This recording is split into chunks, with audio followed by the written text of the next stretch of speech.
Go.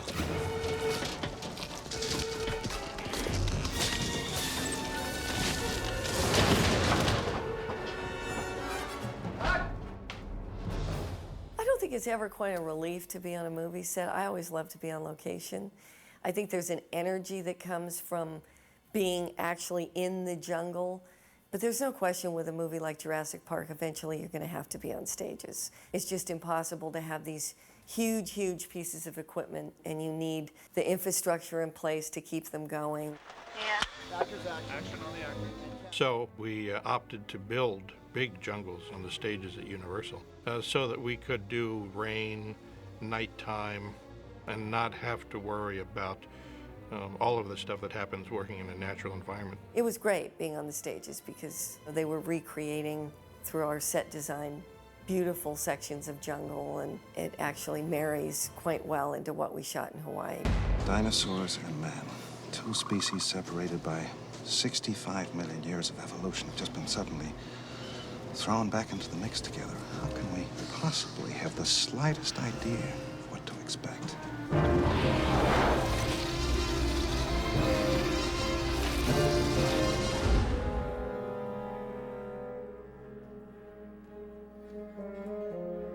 I storyboarded every shot of Jurassic Park. I came up with all my shots. I had a little lipstick camera. It was called a lipstick cam, about this big.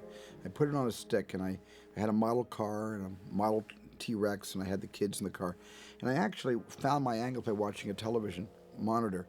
And I'd move the camera around until I liked an angle, and then we would record my camera move. And I put the whole sequence together that way on video, gave it to Phil Tippett.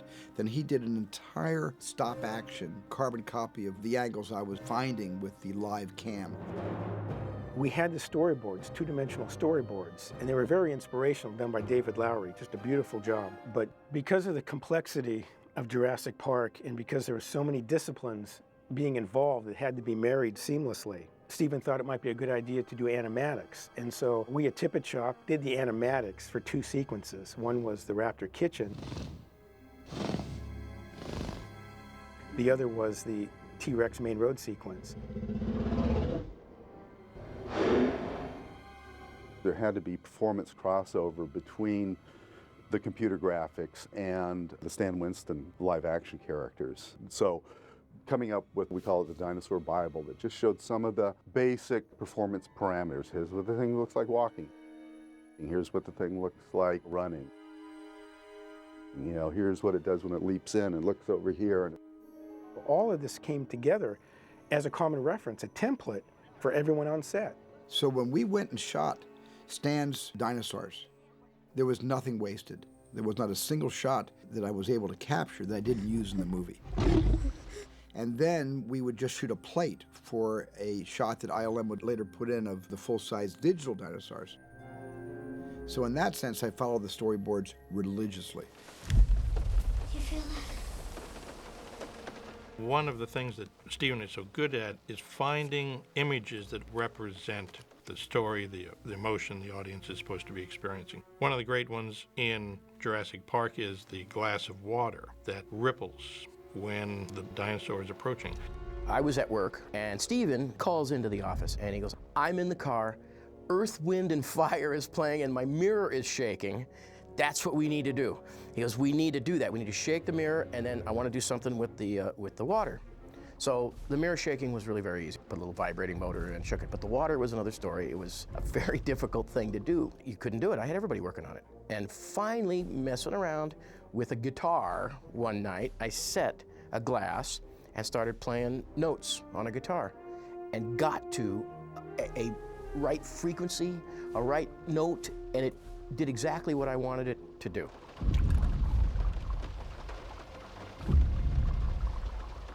On some levels, 90% of the feeling of the mass and weight of the T-Rex was Gary Rydstrom. Maybe it's the power trying to come back on. As the sound guy, I loved the introduction of the T-Rex. It's like a sonic boom. So we're hearing this thing coming for the longest time. And when he finally shows up, the footsteps are used for them. We recorded people cutting down huge redwood trees. The hit of the tree against the ground had this weight and sounded perfect for T-Rex footsteps.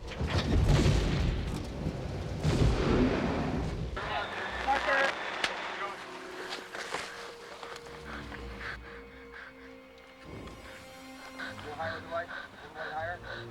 Hold the light higher. Turn it off! I'm sorry! I'm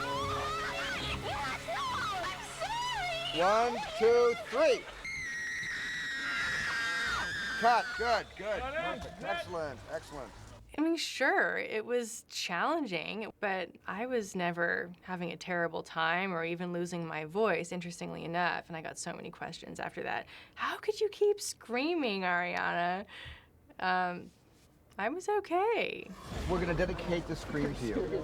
Please. Because you did the first good scream ever in the history of movies. Is ever. that right? Ever. Did I get credit for that? Isn't that amazing? You should be part of the Foley tracks all around Hollywood. The best scream ever. They used it a lot. I think she studied you somehow because she's got the kind of range. Okay, Steven. Okay, and Lex, and action. Okay, cut. Cut it. That's good. That's Yeah. Seeing the T-Rex for the first time, wow. I mean, what an impact.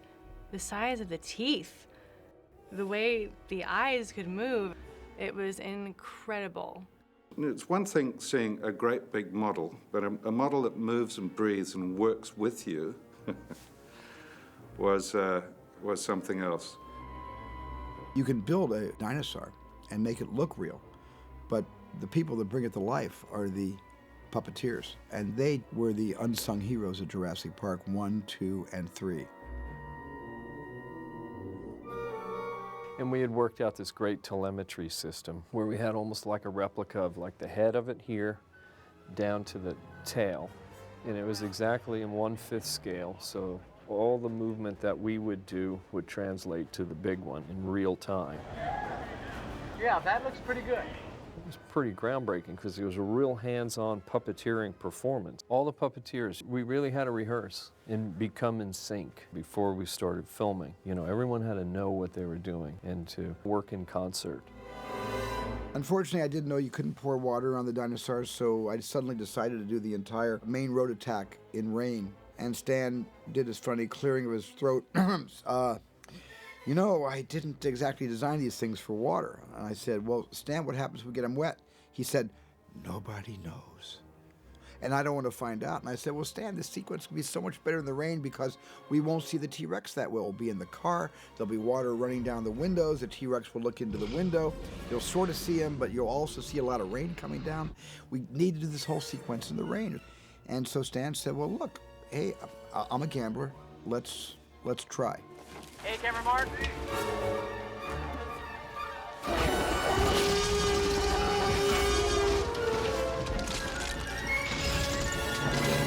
The way it was calibrated, it was for its motion so that it would move properly and smooth.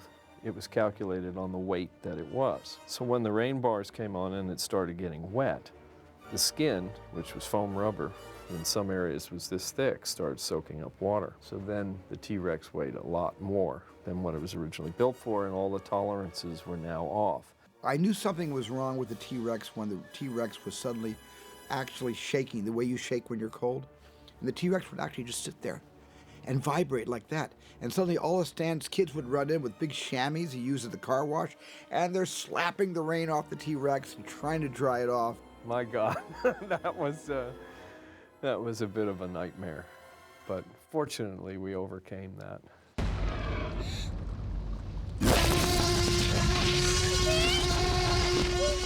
All the main dinosaurs are usually a combination of different animals that provide different elements of the sound. So the T-Rex roar is layered, different animals taking care of different pitches. So the deep elements are crocodiles and lions. I wanted to not use lions because they're cliche, but you gotta use lions. Lions have that great attack.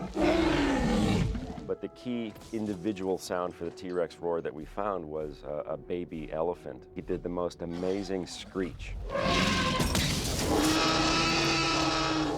Hey! Jeff's part was written kind of nerdy mathematician who is always chatting up girls, annoys me because he's chatting up my girlfriend, you know. And then at the first sign of trouble runs away. Well, Jeff turned up and He didn't look nerdy at all. He was magnificent. He'd buffed up. He was Superman.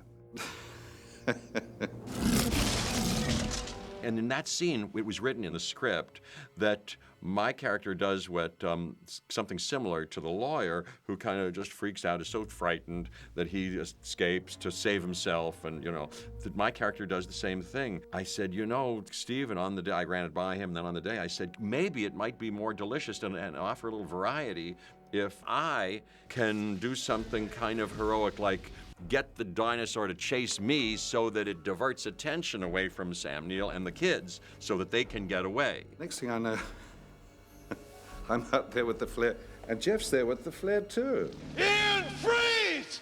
Get the can! That's the way we did it. I had a little impact on that. I like that. It was a very different character in the end.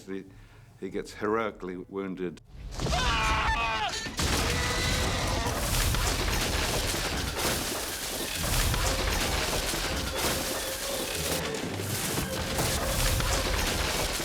But in any case, it was always determined that the lawyer was going to die. No. We have nothing against lawyers, by the way. Thank you. And cut. Very good. Cut.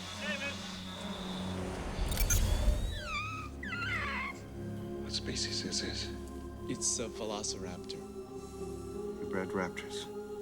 I didn't know anything about velociraptors until Michael Crichton introduced me to his velociraptors. And Michael did tons of research, as he always does for all of his projects. So he really wanted those velociraptors to be smart, like dolphins with claws and teeth and rending power, and he really created these awesome villains. I will never forget when we did the scene in the basement when I turned the lights back on. And this guy comes out at me, and I turn and see him. Mr. Hammond, I think we're back in business. I was screaming for my life. And obviously, yes, you're allowing your imagination to be stretched in terms of it being real, but it was very easy to be terrified. And then, of course, the velociraptors. I mean, when I saw those for the first time, I was just like, we have our villain, because that was just the scariest looking thing I've ever seen.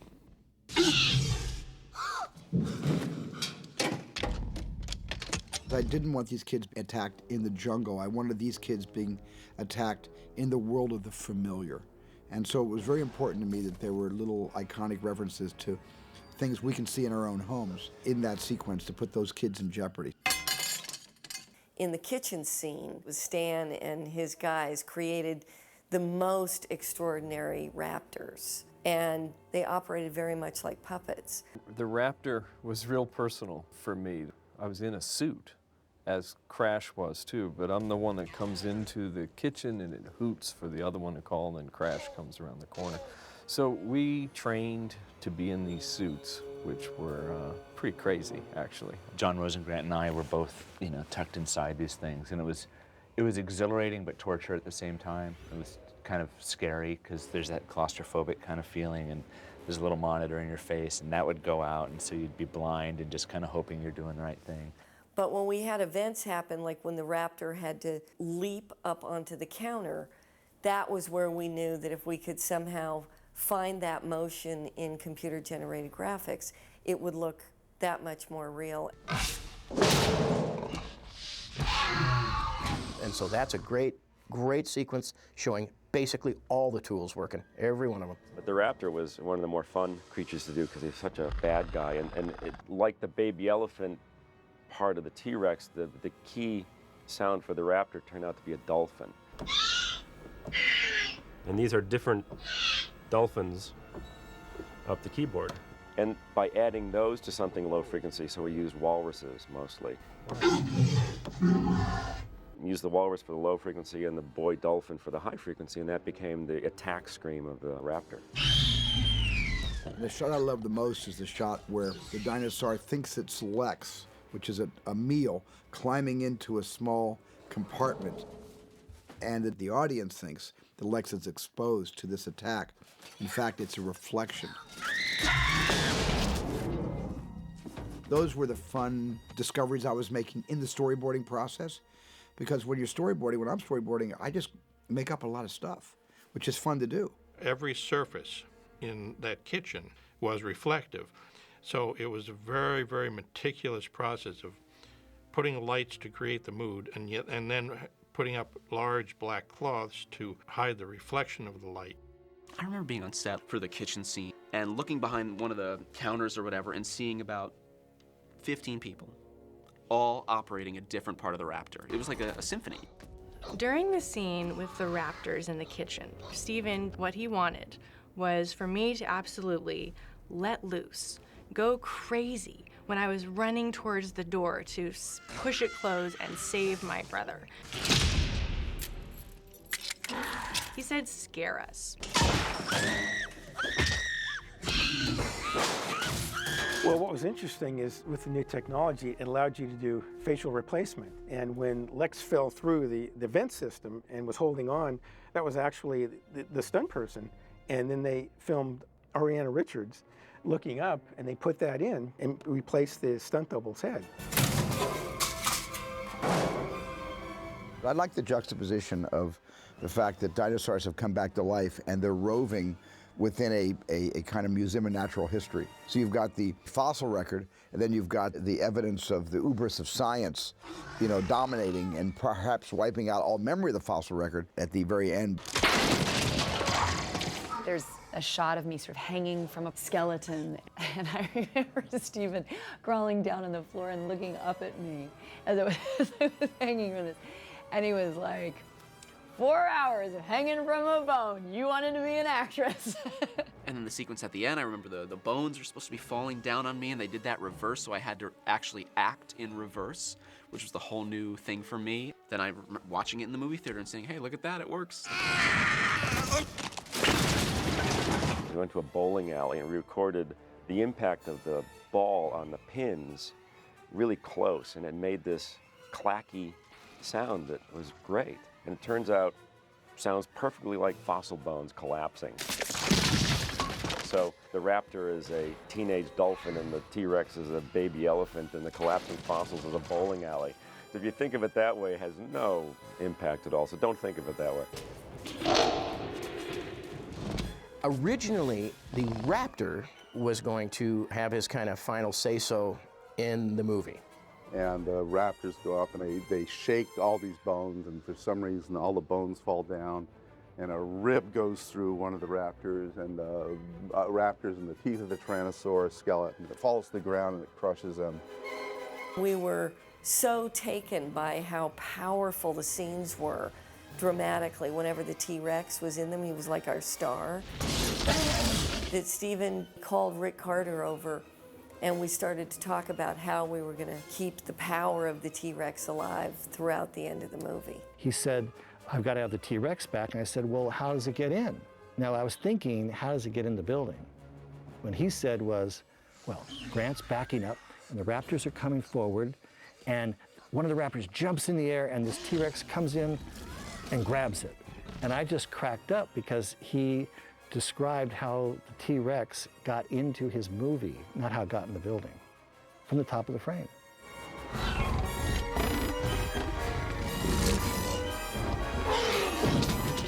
You just needed something like that, something like really big. So he had it all worked out, how like the Tyrannosaurus would come in like the cavalry and save the day. I wanted the movie to end with the T-Rex having killed the last raptor, doing that heroic King Kong-esque roar. And I thought it would be great to let the banner, when dinosaurs ruled the earth, fall, because it was an irony. I think it's a great ending to us be saved by one of the things that's trying to eat us. I would have to say that saying goodbye at the end was the only part that was sad, because we had grown close, and what more enjoyable thing could I have been doing but going to the set every day and working with Steven and all these great people and creatures for all those months. It was a magical time.